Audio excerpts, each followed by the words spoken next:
Hello guys, welcome to my new blog. आजदेखि चाहिँ मैले कोप हान्न सुरु गरेको छु किचकबाददेखि।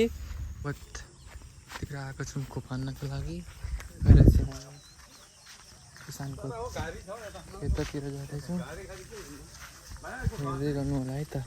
यतादेखि चाहिँ हाम्रो एउटा भेटनेरी साथी हुनुहुन्छ।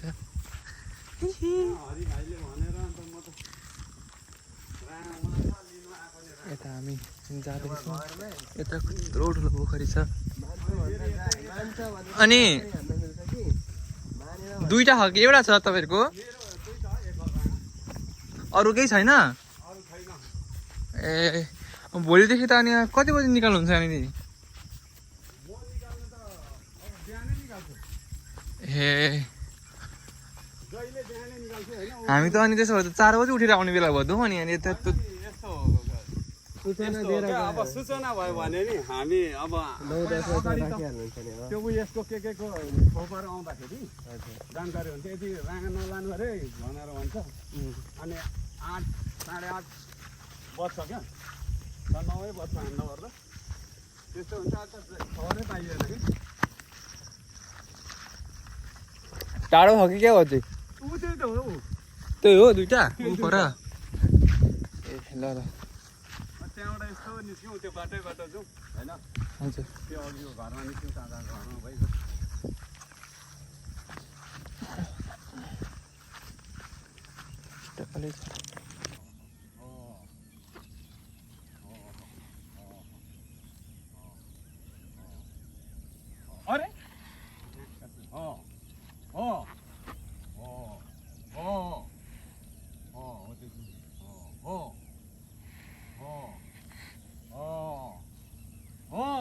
अरे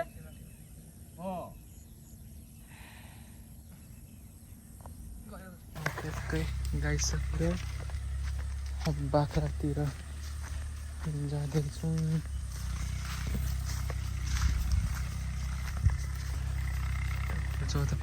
खोइ कहाँनिर छ?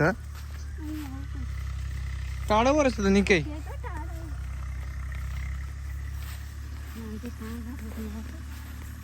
होइन नि, अब यो त तपाईँहरूले नि अब बुझेर बाहिर निकाल्नु पर्ने हो। अब हामी त घर घरमा बस्दै हिँड्नु। अनि यता एउटा हामीले एउटा अङ्कललाई भनेको थियौँ त, अङ्कललाई त भनिदिनु भएन छ क्या हो? सुनाइदिनु भएन कसैलाई पनि? ए अनि यसरी त नि हामीलाई पनि ढिलो हुन्छ। अब यहाँ बारीमा बसेर हानिदिनु पर्ने।